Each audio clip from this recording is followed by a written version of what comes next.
Shanghai, China, a city long isolated from the West.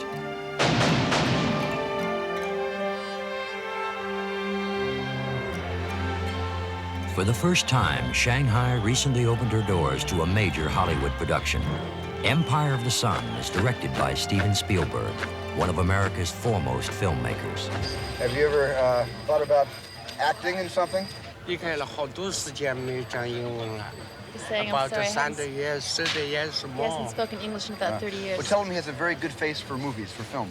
你很上镜头。 Okay, welcome to show business.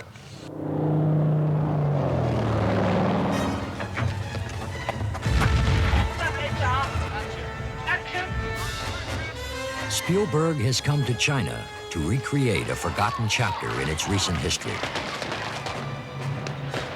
50 years ago, Shanghai was a war zone. The Japanese had invaded the city in the build-up to World War II. An unfortunate group of Western civilians was caught in the crossfire. Few people remember that on the day of Pearl Harbor, all American and British civilians living in Shanghai were imprisoned by the Japanese. Thousands of men, women, and children were trapped. Author J.G. Ballard was among them, and the film is based on his story. As a boy, Ballard struggled to survive in wartime Shanghai. This is a view of war, seen not from the point of fighting soldiers, as is usually the case, but from the point of view of civilians.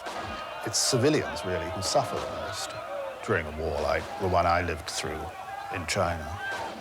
It's really about the death of innocence, the death of one's childhood, which is kind of the opposite of stuff I usually do. I usually celebrate childhood, and I usually celebrate the kind of perseverance and preservation of innocence. But this was a real interesting story about how it takes an entire war to turn a young boy into a man.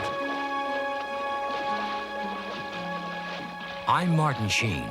Join me for a fascinating look at the recreation of a childhood journey where East meets West and past meets present on the streets of Shanghai.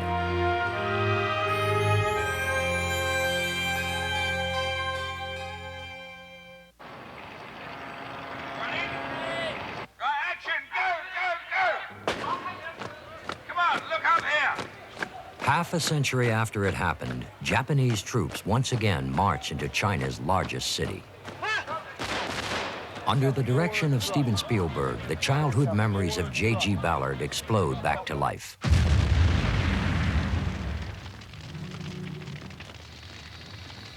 When I've said it took 20 years to forget the events that took place in Shanghai and another 20 years to remember them, I think that's probably true.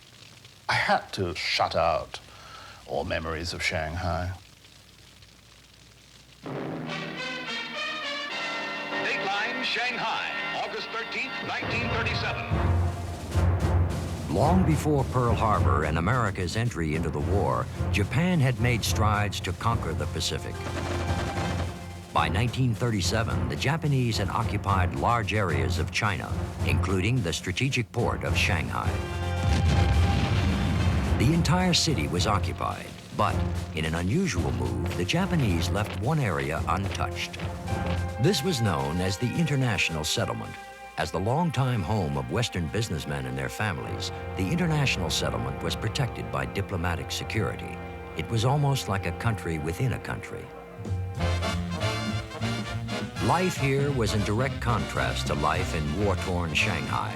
The 30,000 European and American residents lived in grand style, continuing with the business interests and leisure activities they had pursued for generations. James Ballard was born in the British enclave. As a young child, he remained isolated from the increasing dangers of war. Wire fences were put up around the international settlement, and there were checkpoints which we moved through every day.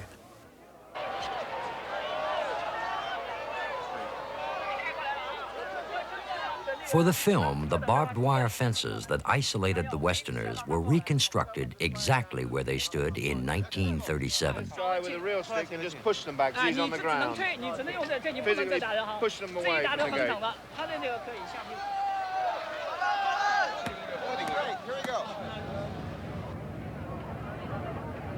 We were insulated behind the passenger windows of those American cars that we rolled around in.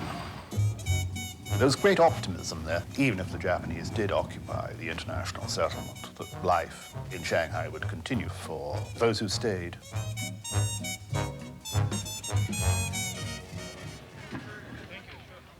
Steven Spielberg was kind enough to suggest that I might play guest at a fancy dress party on the eve of Pearl Harbor. It's quite an ordeal, you know, the characters in your book, you know, your family, yourself, the people you knew, what they go through is almost shocking. I can't think of anybody, actually, who could, you know, handle the boy better than you. I'm very lucky to have a good boy, though. You know, everybody gives me credit for being good with kids, but I'm lucky because I've been able to get great kids. Jim is so nosy, he doesn't mind in a conversation, and that doesn't bother him. He's not aware that somebody might be going, well, Jim, you know, please. To play the character Jim, Spielberg chose 13-year-old British actor Christian Bale. He's playing me, in a sense, and I was impressed to see how physically alike he is to the boy I was at that age. Here we go! Through his performance, Christian will relive Ballard's memories firsthand. The character of this 11, 12-year-old learns that the name of the game is survival. Whether it's just day to day, hour to hour, that survival is what is important. And I think Christian Bale conveys that.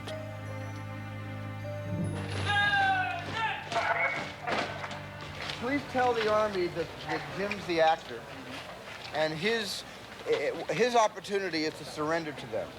And he's going to be running around trying to surrender. From the time they get to you here until the time the Army is right here, I want you to be right in front of them, right? Okay. And then just whatever happens from then. Yeah, we'll see whatever happens. We'll Go see. to the side. We'll go see what it does to you. I'll let you Okay. take the first one on your own, okay?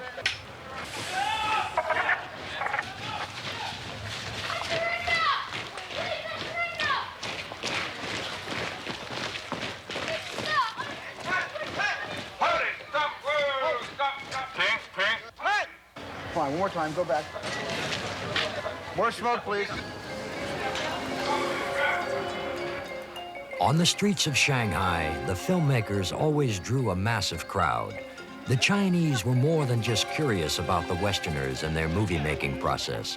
For some, this recreation brought back memories of a painful time in recent history. Seeing this reminds me of that time very much. I'll never forget. I was 24 years old when Shanghai was occupied by the Japanese invader. It was very much like this.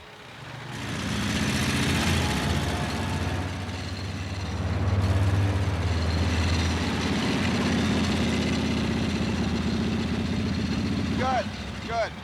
When you get that close, the surrender should be very soft, very shy. Just, this is your last surrender. No. Very quickly, looking back and forth, very quickly. I surrender. Breathing. I surrender. Good, good, good. Right, very nice, Christian. I remember on the morning of the attack on Pearl Harbor, I, like my young character in the book, was actually lying in bed at about 7 o'clock in the morning. Then I heard this strange rumbling in the distance.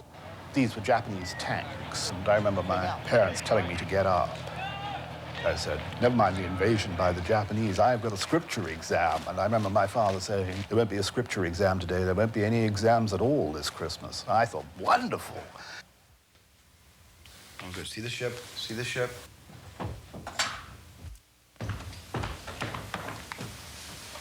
See the battleship? Just watch it move. Okay, aim the light and flash once. Get ready. 1, 2, 3.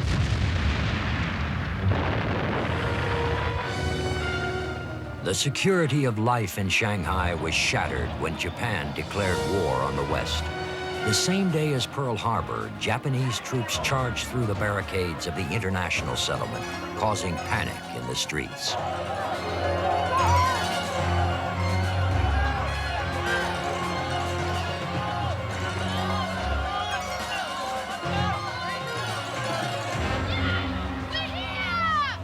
people just came in, went bang the first time, and I was near them to get through and kicking and going and trying to keep the zero up in the air. Get him out of there! Get him out of there!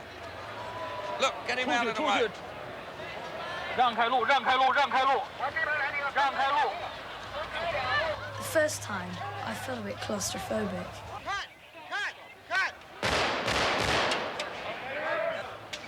Okay, well, he couldn't see anything.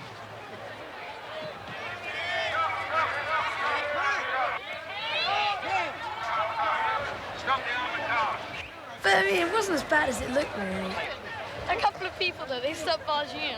Because there are these guys around us protecting us. The protection crowd needs to protect the artists. Exactly. So they just need to form a buffer. These are just our ones to keep around the artists when they get in through, just to protect them from the other 3,000. That will give them more specific action. Very good.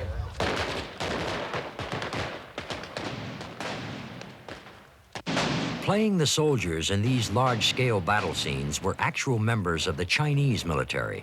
This filmic combat was unlike any they had been trained for in the past. When they get shot, just have them both drop. Yeah. Just drop to the ground and both try to crawl away. 倒下去以后，然后到了地下，然后翻了一身，转一个身，OK。我就倒下去。你倒下去以后，然后一点点爬，一点点爬，要很艰苦，就是你打了子弹的那种。Right. Only in Hollywood do we die like this. 好不好 ？OK。 I mean, let this man literally leave his gun there and try to crawl away. 好，你看到，你看到， Right? 要 OK。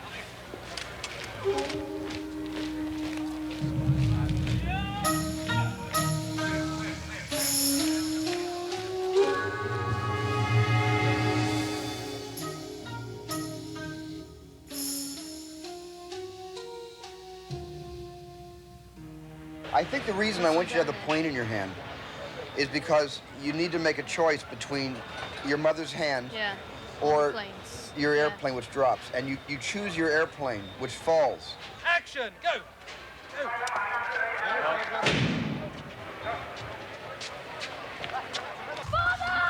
Let go of your mother to get the airplane, and your mother is swept away in this force. Jamie! Jamie! Jamie!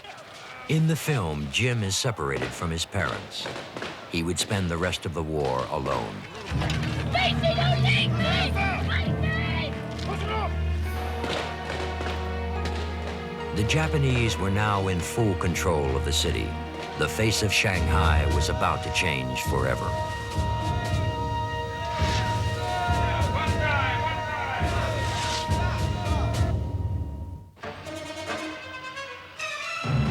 The Japanese invasion of Shanghai forced together many people who normally had nothing in common.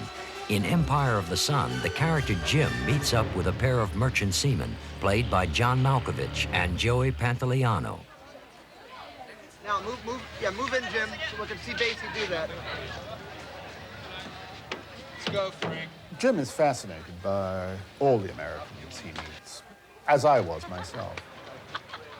Jim finds that the Americans have a style, an ease, which makes them very, very different from the British whom he's been brought up with. 2 watches, a gold cigarette. Basie is one of the few people who offers Jim any kind of kindness. Here, have a look at it. No longer shielded behind the window of the family Packard, Jim must face the cruelties of war.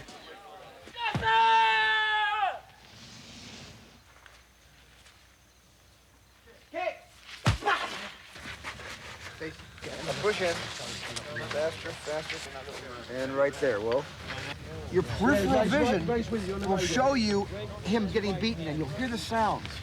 But your look is to Basie here. You have no eye movement. Watch me. You have no eye movement. It's like hit, hit, hit, hit. Don't sing.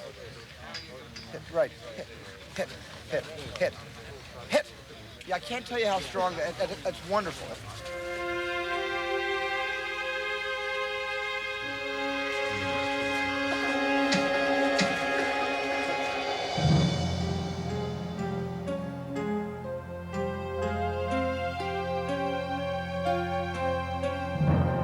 As for the brutality personalities. They seem to be so widespread in human nature. I don't feel any resentment towards the Japanese at all.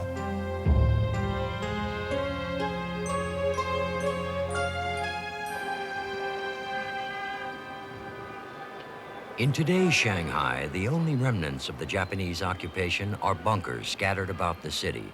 They serve as uncommissioned monuments to the war that took its toll on China. The residents of Shanghai were the unfortunate victims of the first aerial bomb drop on a civilian population. The resulting destruction disguised the city from its previous beauty.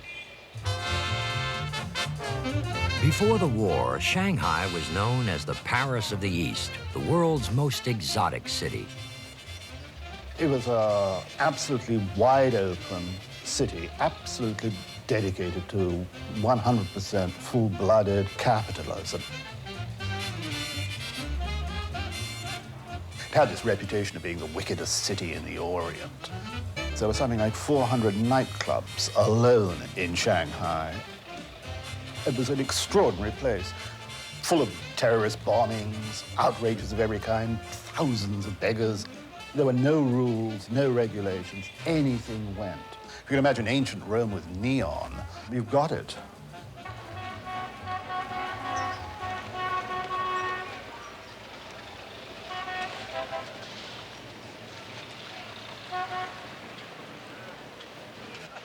Let me see your face. Great, perfect. Just like Charles Lawton, famous American actor. Okay. I remember the Hunchback. Shuffle. American movies like The Hunchback of Notre Dame and Gone with the Wind once graced the film screens of Shanghai.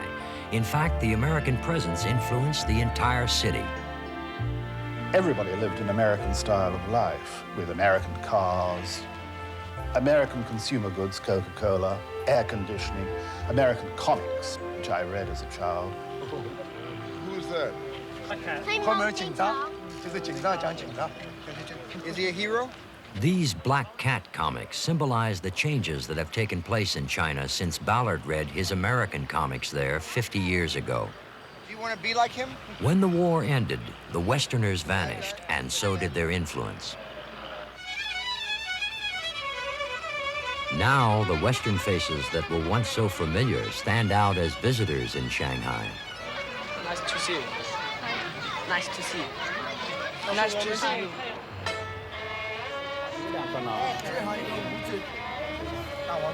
Wow, you guys play fast. If we were playing American poker, I'd be a winner.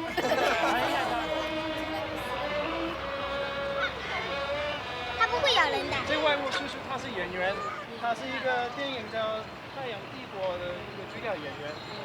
All one here. The store specializes in selling alcoholic drinks, soy sauce, and vegetable oil.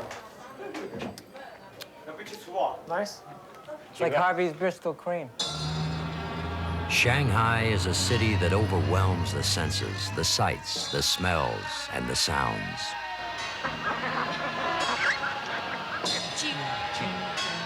The Chinese language is one of the world's most complex, as the cast found in preparing for the film.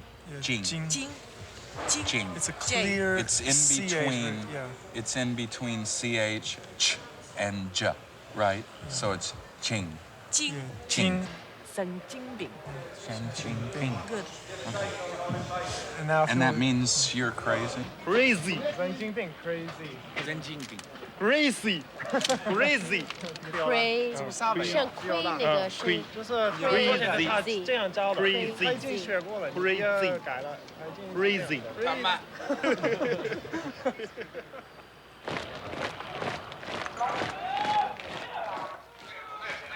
The novel, covers a large-scale set of events. Large sections of the film were shot in Shanghai itself.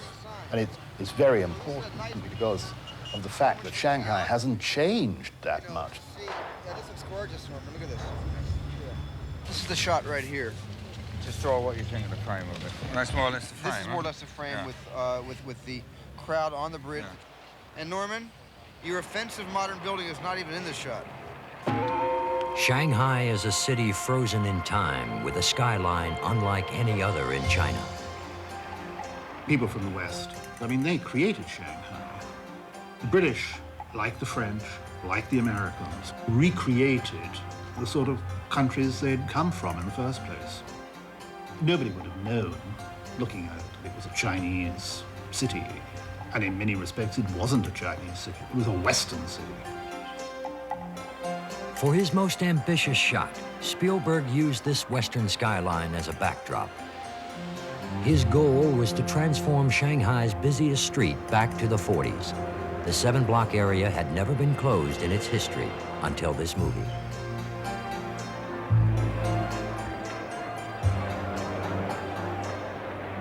Oh, goodness. Thousands of extras converged on the location.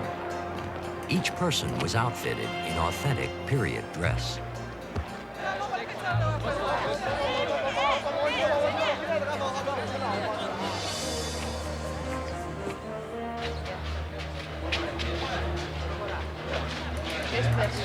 That looks good.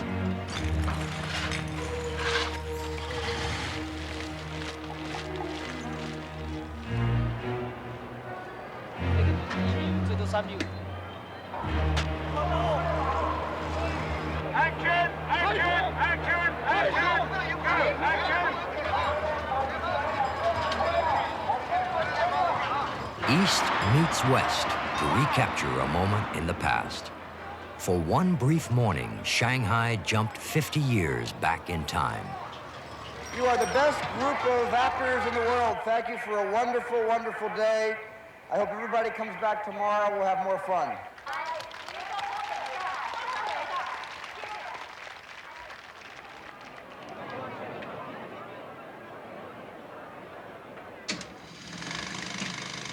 As millions were affected when the world went to war, the stories that evoke true emotion focus on individuals and personal moments.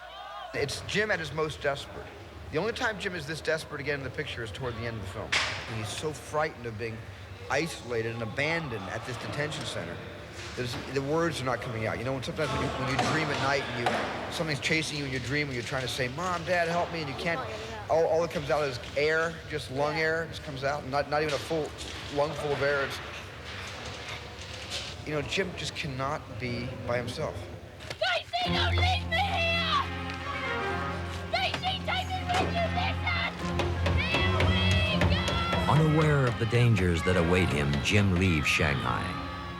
He is forced to spend the remainder of his childhood in a Japanese internment camp.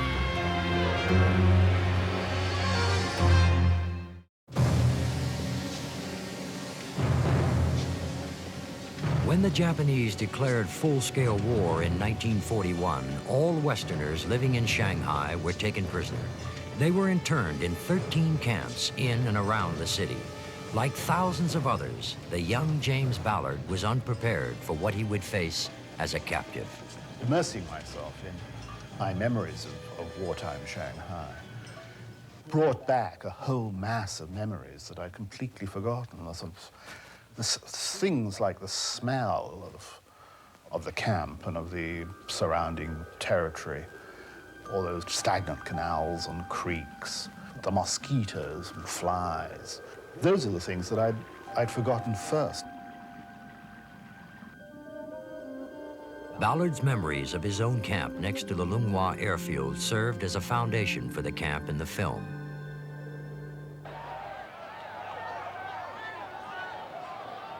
Of course, I remember the camp. We were living through bitterly cold winters in unheated cement buildings. Half the people at least had malaria.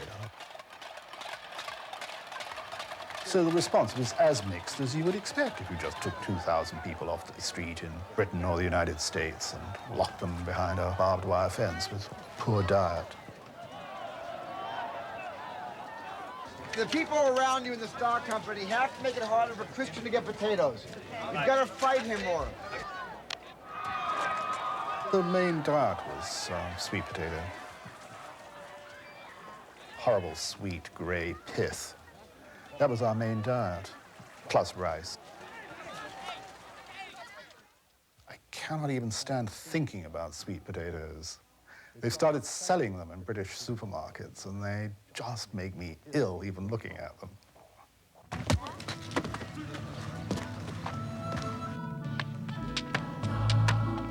It's fair to say that children have a very selective view of things and can endure almost anything.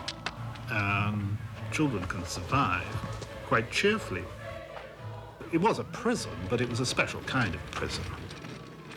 As all this is going on, you'll be marching back and forth. You'll be marching here and there, just singing the song. He's been in the camp too long. You know, it's got to be a little bit bummed. It's a long way. Some anger in the song. You know what I'm saying, Jack? Throw some anger in the song. Oh, it's a long way to Tipperary. If you're living in conditions of extreme poverty, small possessions are immensely important. A bit of an old pencil, a hair clip, a comb or a belt or a buckle.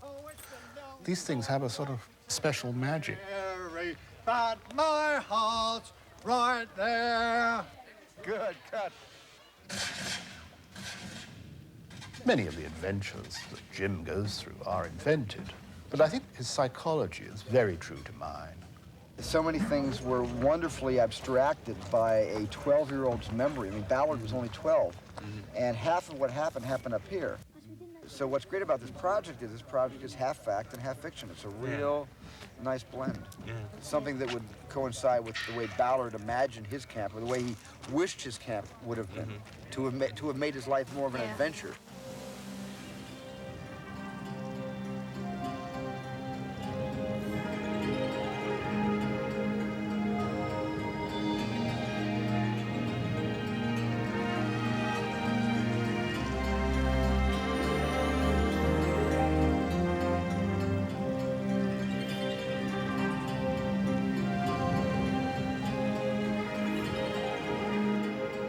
A child of 11, 12, 13 has very little idea of the long-term implications of what is happening. Like Jim, I was fascinated by all the military equipment, the Japanese tanks, the equipment that the average Japanese infantryman wore, their planes. It was like a huge stage set. It was very, very strange in that respect. I mean, it was almost like a movie.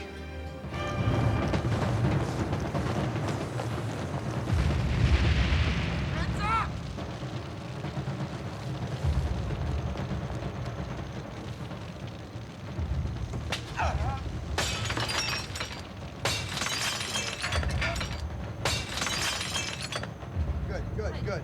It freezes her a second. 僕たちはみんな友達ですよね。戦争のせいです。Can you do even faster than that? 何かの間違いです。僕たちはみんな友達ですよね。戦争のせいです。If you do it like that in the picture, man, it sounds so real. That's where it sounds real. Yeah. That's wonderful. Okay. One. Hey, camera. Camera.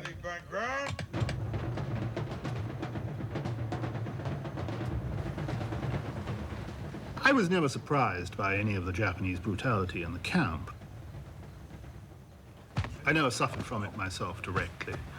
However, they certainly were very brutal with the adult males. Sergeant Nagata! 何かの間違いです。僕たちはみんな友達ですよね。戦争のせいです。I think many people behaved steadfastly. Well, there was a lot of quiet courage and determination. There were no opportunities for heroism anyway. The harsh realities of war existed on both sides of the barbed wire. Outside the camp, Chinese prisoners were forced into manual labor by the Japanese.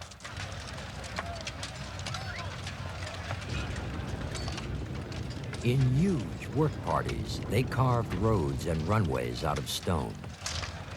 Covered with dust, they had a ghost-like appearance. Start the engines up! In a massive makeup call, high-pressure hoses were used to spray extras with talcum powder, recreating the look of the Chinese laborers.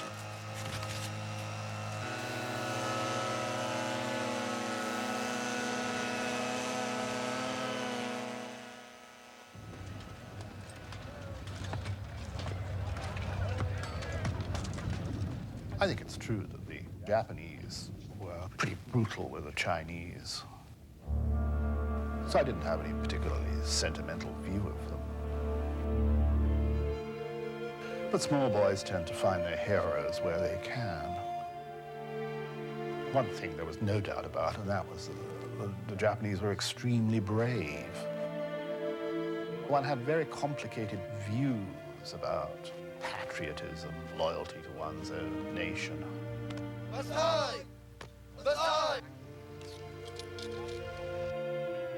Arigato. Jim is constantly identifying himself, first with the Japanese, then when the Americans start flying over in their Mustangs and B-29s.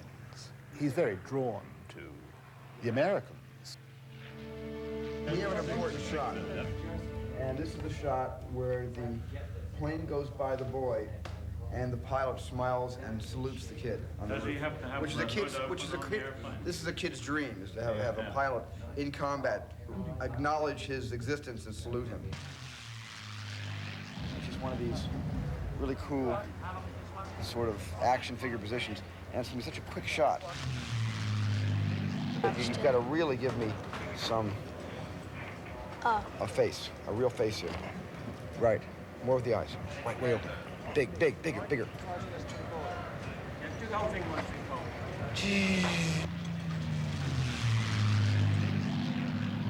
Jim falls in love with these beautiful planes.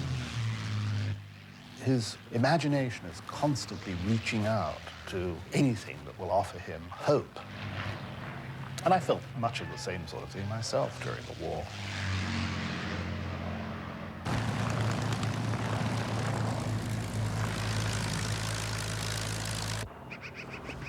To capture the author's fascination with planes, authentic Japanese and American fighters were used with the help of a small air force. To supplement the real planes, a fleet of miniatures was built at exactly 1/3 scale. With wingspans ranging from 7 to 18 feet, these models were the largest ever assembled for a movie. Their size required the power of motorcycle engines. After 4 months of preparations, the pilots were lowered into their cockpits. The planes were ready for combat.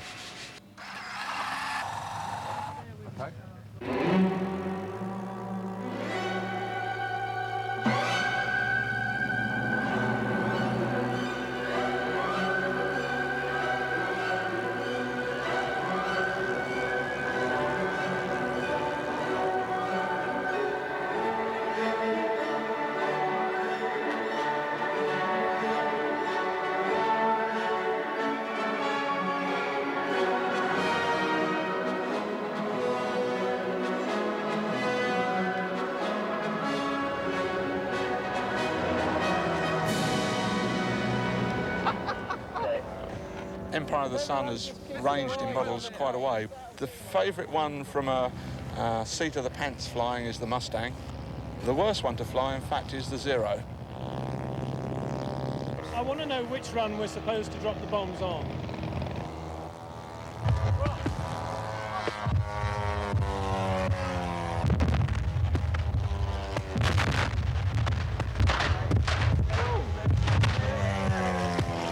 The hardest part is if you've started watching the wrong model. You soon know when something's going wrong because one model starts to peel off and everybody thinks it's not theirs.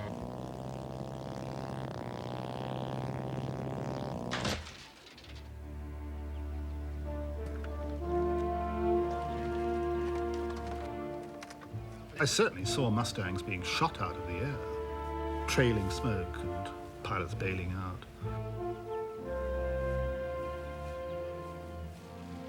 Pilotless planes flying on and crashing on the other side of the river. Could I have this? More American planes were lost than people realize. The largest of the American planes to fly over Shanghai was the B-29 bomber. During the war, it was known as the Super Fortress. For a boy confined to a prison camp, the B-29 offered the hope of liberation.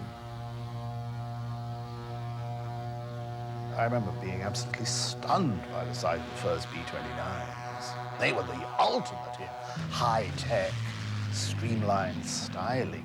In fact, I'm still very impressed by the one or two that fly around. They really stir old memories.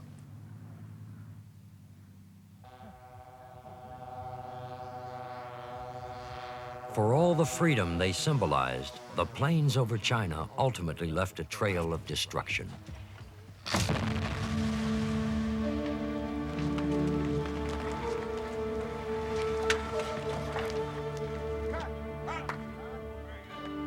By the end of 1944, the war was building to a climax, and the fate of the civilian prisoners became increasingly uncertain.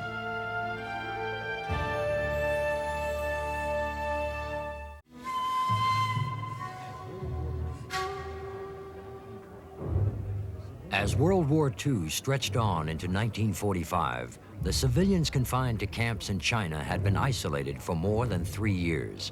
Many of the children who were taken prisoner at the outbreak of the war were now coming of age.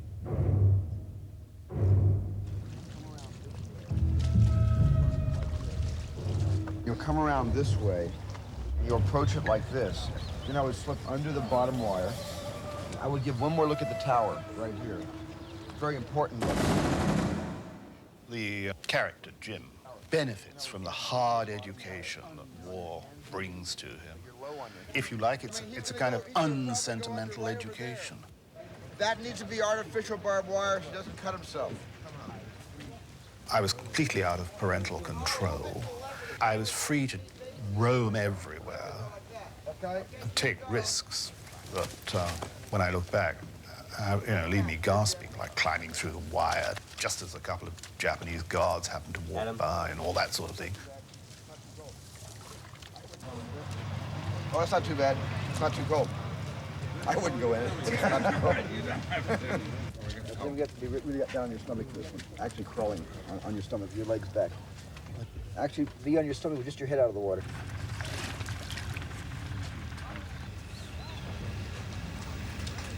A little Steve McQueen, this kid. Cut! Okay, Great. hold it. Run it. Can we get some mud here? Yeah. Some makeup mud, so when Christian No slight face big it, camera it's tone. covered in mud. Here we go, guys.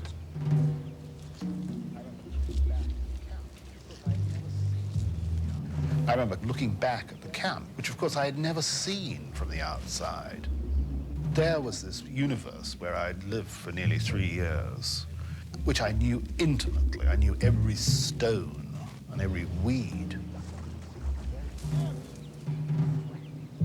But it suddenly seemed very strange, in a threatening way. I wanted to get back inside the wire where there was security. But the pull of a secure environment is very, very strong. It took a long while to throw that off. I want to see one thing.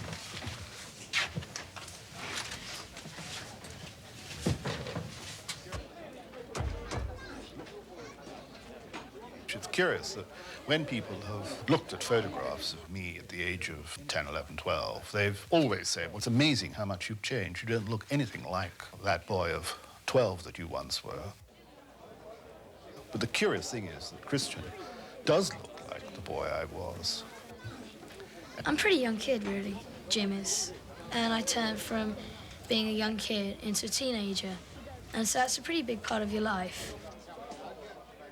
He does mature a lot. And by the end, he's 15. For 15 to have been through all of that, I mean, he's been through a hell of a lot.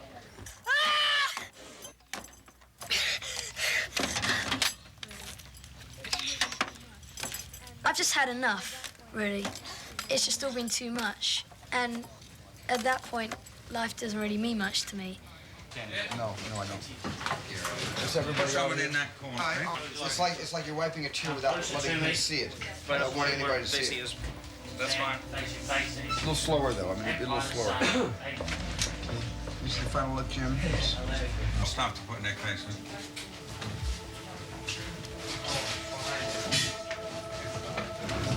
This was the only room, I think, in the story for tears. Yeah. So he's sort of crying because this is the last day of his childhood, and he goes into another era after this. For the rest of his life, he will never be the same.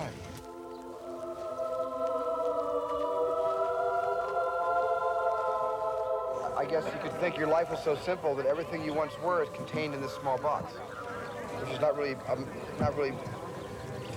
a fair measure of who you are, but it's interesting to think about this box as everything it used to be. So it was quite a harrowing experience in some ways, writing the book. One of the reasons, I think, why I may have waited so long is that I felt protective towards my younger self.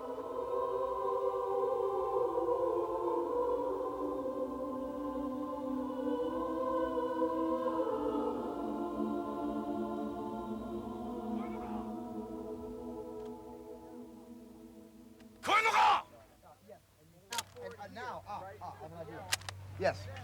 Yes, and you step forward here, right, with the yell, and then you come forward to here. We had heard towards the end of the war that the Japanese planned to march all the inmates inland and kill them. They tended to kill their prisoners before dying to the last man themselves.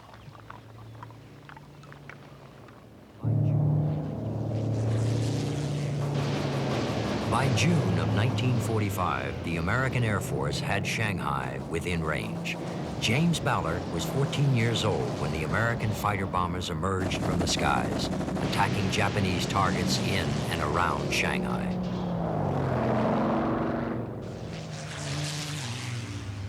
We would first hear a sort of blare of noise, and these low-flying planes would come in across the abandoned paddy fields. I remember standing on the second floor. The Mustangs were so low that we were looking down at them.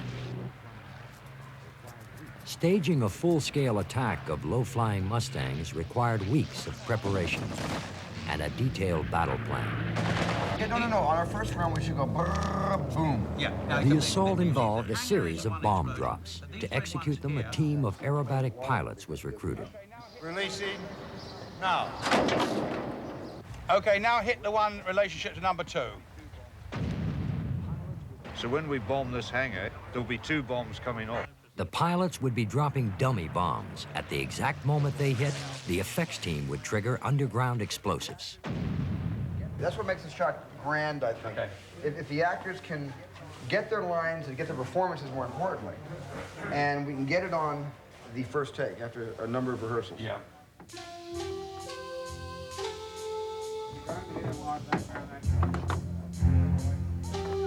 Once the explosion hits, that's when you start bouncing. And then, boom! And should I shout anything before the explosion? What happens? There's Jim's up on the roof, yelling, screaming, waving his arms. And the Mustangs going over, bombing the airfield. And I thought, I've got to really, do really well on this. It's like a one-take thing. It's obviously pretty important. We're timing this all to the airplanes that we rehearsed yesterday. When you see the first plane coming in, you start your aerial flag then. I'll ring you back in 5, and then you should be taxiing and on the way, and then I'll keep the line open. Okay, go for it. And you hear an airplane coming from over here. Yeah. And it's like this, watch, boom, boom, then just wild jumping with that boom, wild jumping, and then you hear a plane, turn immediately, still jumping. That motivates the focus on you, then turn back. All right, stand by the roll.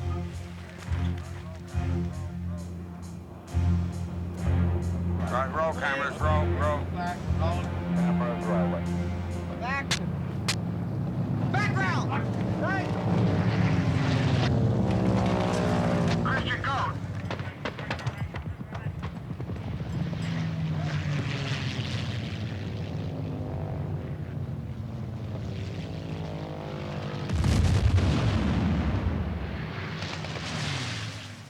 We lost the turn and all that sort of neat stuff, because Jim is supposed to be over the top here. We'll have to do that cover. Yeah, bring in the fire department. Coming in. The one-take shot didn't quite go as planned. Spielberg would like another chance with the performance, but the pressure was on to work quickly before the smoke and flames disappeared. I'm in the kitchen, guys, baking. Just set the lens and we'll keep doing this until I'm out here. Okay? And roll. 28 frames. Have them duck down straight. React moderately to the explosion. Boom! Reaction, Christian. Pretend you see the explosion on the field. And pretend the explosion's to your left where you were just looking. Do that again. Do that turn again. Do it over here. And boom! Horsepower! Whoa! Go! Open your eyes. See it. Big reaction.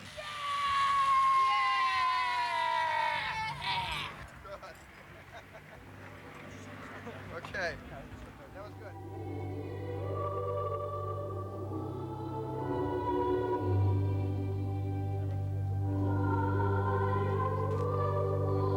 I remember there was a long period of confusion of several weeks when we weren't altogether certain that the war had ended. There were rumors that atom bombs had been dropped. There were people in the camp who claimed that they had seen a flash of the atom bombs. It might have happened, and it might have been a sort of hallucination.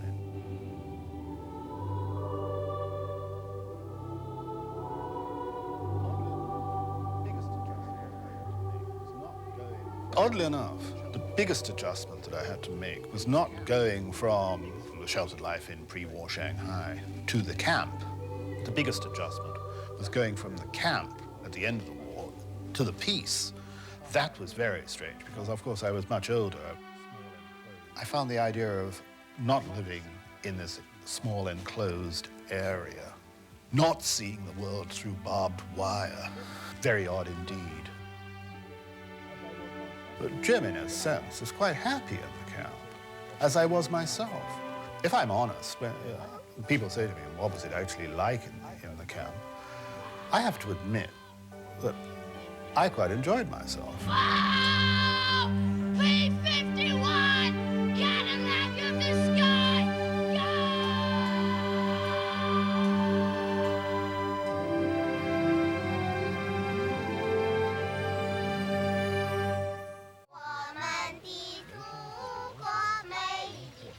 40 years after World War II ended, nations that were once at odds joined forces in Shanghai. They came together with Steven Spielberg to recreate a personal story of war. Through Empire of the Sun, author J.G. Ballard was able to relive the memories of his lost childhood in China. Shanghai is so loaded with powerful memories for me. After all, that very strange, in many ways very cruel city shaped my character. Going back was like going back in time. In recreating one boy's odyssey into manhood, the Chinese, Japanese, British, and Americans shared in conveying a universal message of peace for now and for future generations.